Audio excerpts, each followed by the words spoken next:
Good morning guys. Ang reading na to ay para sa mga Aquarius. Okay, Aquarius, this is for you. Kung kayo ay Aquarius, para sa inyo ang reading na to today. Ngayon ay June 16, 2025. June 16, guys.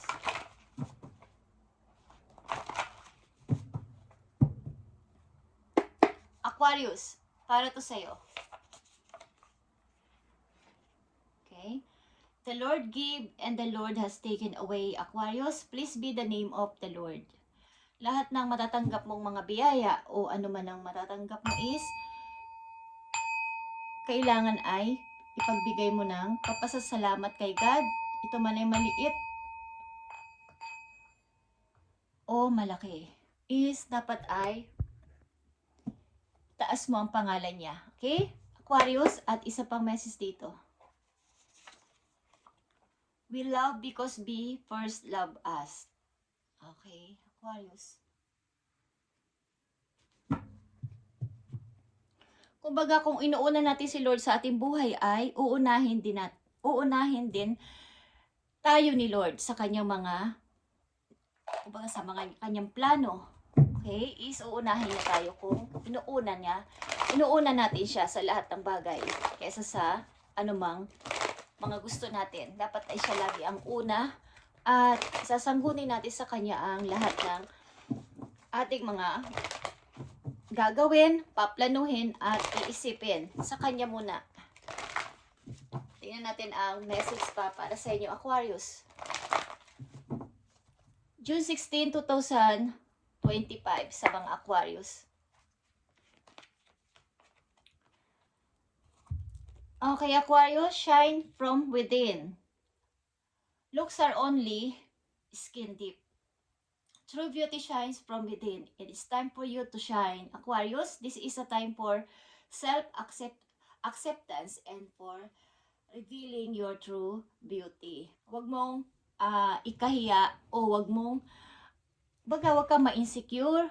Ipakita mo sa lahat ng taong kakilala mo o sa buong mundo na ikaw ay maganda, ikaw ay pogi, o ikaw ay may kakayanan na sumikat. Okay? Ito yung time mo para ikaw ay mag-shine muli o umangat muli sa buhay. Hindi lang sa physical, sa iyong sarili. Ito yung time to shine. Shine from within. Kailangan mong malaman ang totoo mong kakayanan sa buhay. We love because He first loved us. And the Lord gave and the Lord has taken away. Blessed be the name of the Lord. Kung ano yung ibinigay sa atin is dapat ay ipagpasalamat natin everyday. Kung ano man yan, ano man ang maliit man o malaking bagay. Okay. Aquarius, nabibigyan ng message today.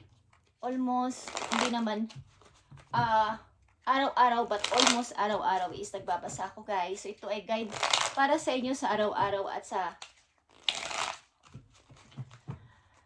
lahat ito ng Aquarius. Kung hindi man ito para sa inyo today is sa ibang Aquarius ito. Sa ibang Aquarius. Okay? Kung hindi para sa inyo, reading na to ay huwag niyong ipilit sa inyo sarili. Okay? Aquarius, marinig niyo sitwasyon, guys, at hihingi tayo ng payo dito. Aquarius, I need 4 message for you.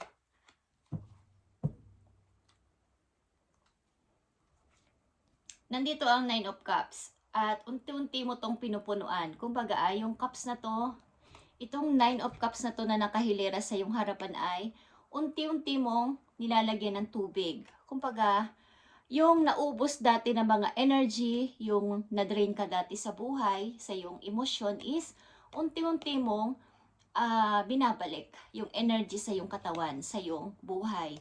Is unti-unti ka nakakabangon o unti-unti kang sumasaya.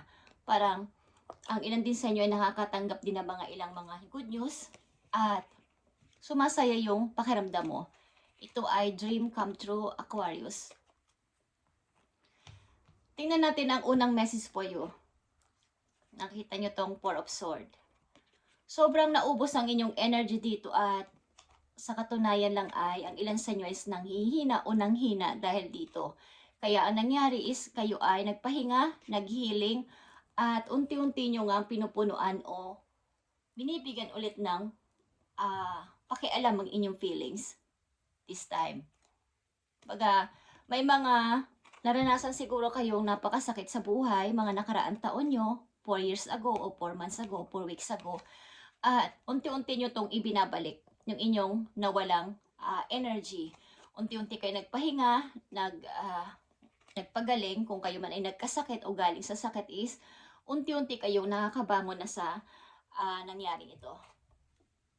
At the Hermit is here guys, sunod sa 4 of sword is, ibig sabihin nito guys, kayo ay may natutunan at may na lesson learned kayo sa nangyaring ito sa inyo na kung hindi pala ako magsisikap sa sarili ko na bumangon ay walang tutulong sa akin kundi ako lang mag-isa. So kailangan kong mag-isip para sa sarili ko simula sa araw na to para sa aking kinabukasan. Kaya andito ang shine from within, Aquarius. Patunayan mo na ikaw ay mag-grow again, sisikat again, at magkakaroon ulit ng pag-asa. Sunod dito ay Page of Wands. May mga gusto man kayong gawin dati is parang hindi matuloy-tuloy, hindi matupad sapagkat may delays, may harang. Ang inyong mga pangarap, yung mga desire nyo, yung passion nyo is nahaharangan. Kumbaga ay walang bukas na option, walang bukas na door para dito sa inyong gustong gawin. Walang chance at mga plano din.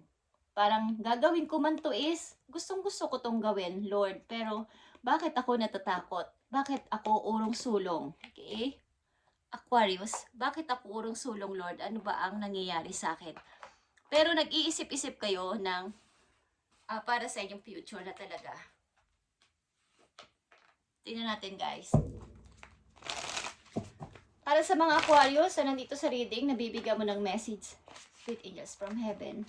Lord in heaven, universe, bigyan mo sila ng karampatang message dito ngayong June 16, 2025 dito sa kanilang nakaraan ito o sa kasalukuyan na nangyayari is ibigay mo ang tamang message sa paparating sa kanila para magkaroon sila ng guide at advice na rin. Bigyan mo sila ng advice, please. Ay, guys. Aquarius, nakikita mo ang 6 of Cups. Matuto ka makihalo sa lahat. Hindi naman sa makikihalo ka is yung susundan mo yung hiyapak ng iba kahit na mali. Ibig sabihin ay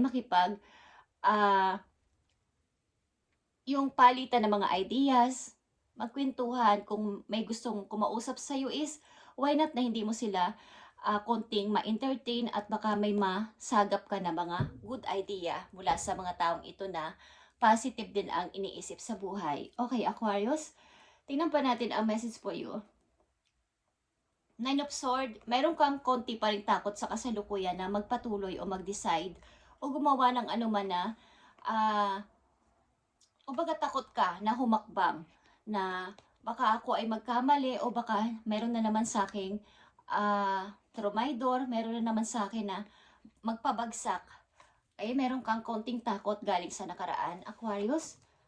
At nandito ang 3 of Pentacles, guys. Pag-i-start talaga to about sa inyong, lalo na sa trabaho, sa inyong career, sa pera is pag-i-start, pag-iisip ng pag-i-start na makaipon muli, makabangon muli. At marami din sa yung, kumbaga marami talagang tumutok-tok sa utak mo. Na Aquarius, ito yung gawin mo. Aquarius, ito yung gawin mo. Parang punong-puno ng mga, pero may pagda-doubt. Ito ba talaga ang gagawin ko? O mananatili na lang ako dito sa sitwasyon ko ngayon? Kahit na meron pa akong nais na i-start sa buhay. Okay, meron kayong kaguluhan sa isip, guys, pero kayo ay may passion na ganito yung gusto kong i-start. Kaya lang ay may mga pagdududa. Meron kayong naiisipang good idea, guys, okay? But may pagdududa kung, kaya ko ba to, Lord? Kaya ko ba to? Kaya nyo yan. Okay, Aquarius, 2 of Wands is here. Pinamimili ka ni God, ni Universe ng, ito ay 2 ways. alternative approach din ito na masusumpungan mo sa ilang mga tao o may mga sign kang makikita na Aquarius dito ka, okay? Sa isip mo is, yan ay parang maiisip mo o nagbibigay sa'yo ng kuryosidad na mag-iba kaya ako ng work?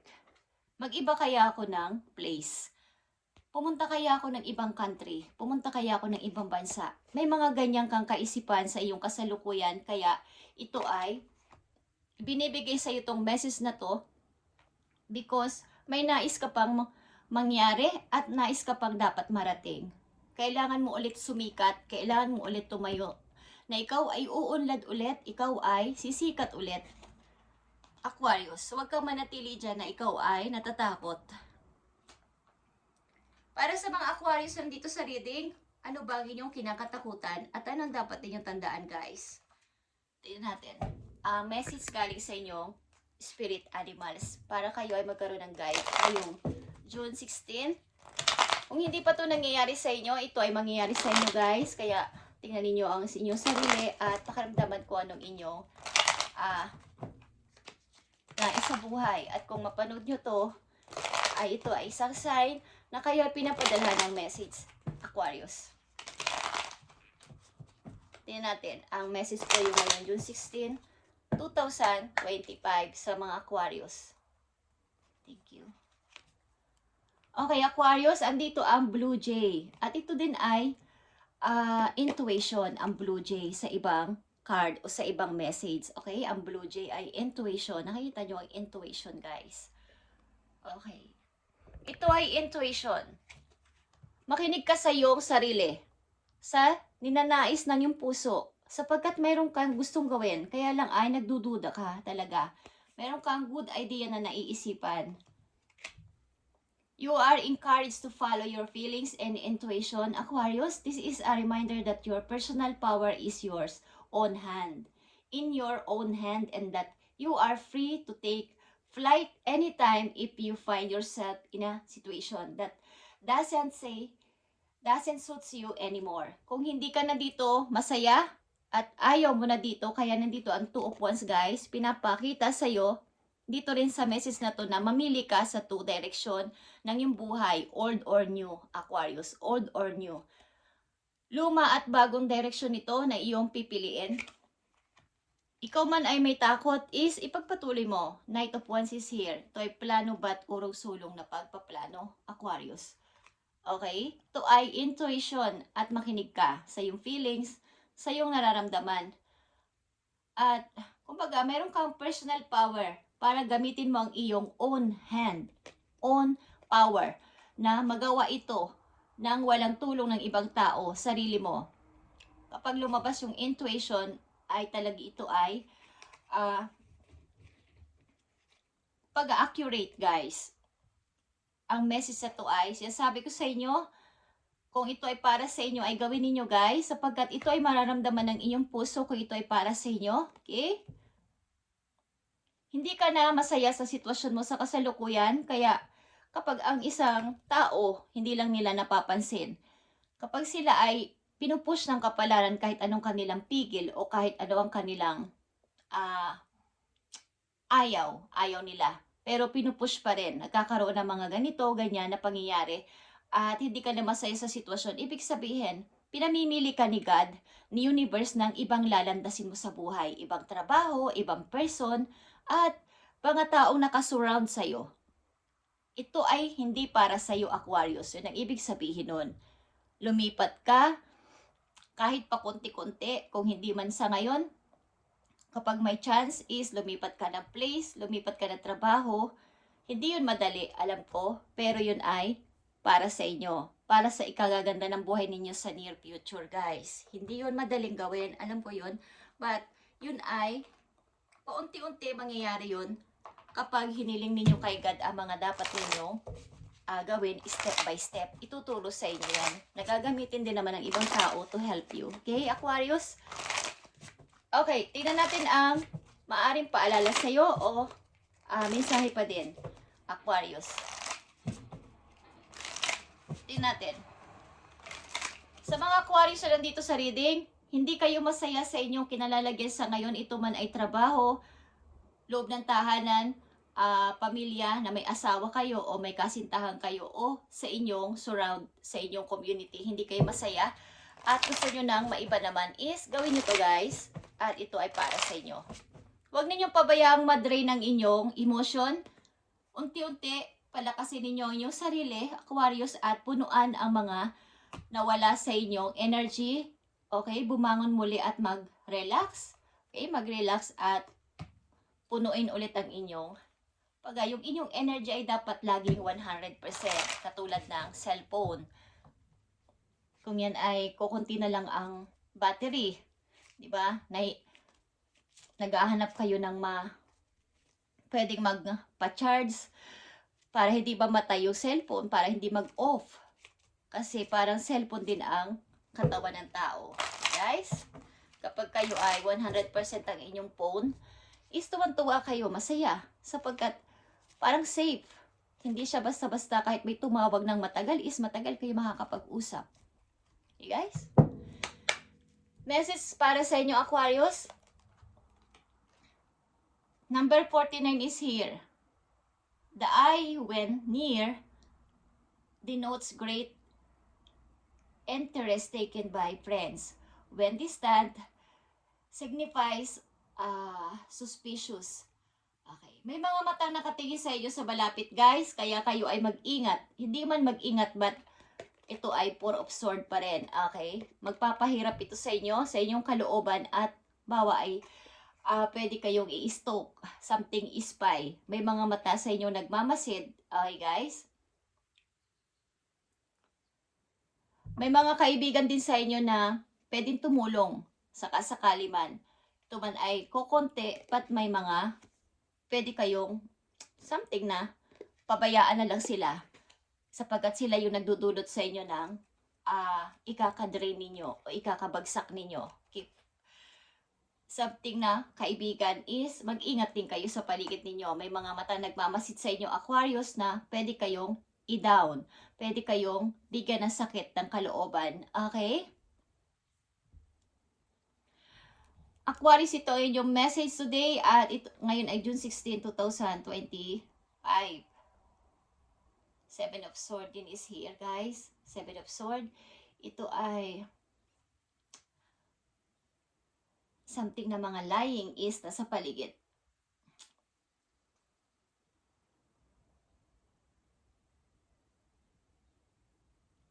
Mga pagsisinungaling sa paligid is nandito din. Kaya kayo ay mag-ingat. Okay, guys? Okay, Aquarius, ito yung reading today at pilitin mong ikaw ay umangat muli ng sa sarili mong pamamaraan sapagkat kaya mo ito. Huwag kang matakot, natuparin at gawin ang iyong pangarap pa din kahit ito ay naudlot ng napakahabang panahon. Huwag mong pabayaan na ikaw ay malugmok dito at hindi na makabangon. Huwag kang matakot magdesisyon, Aquarius. Kailangan mong makinig sa iyong intuition, guys, sapagkat ito ay accurate para sa iyo.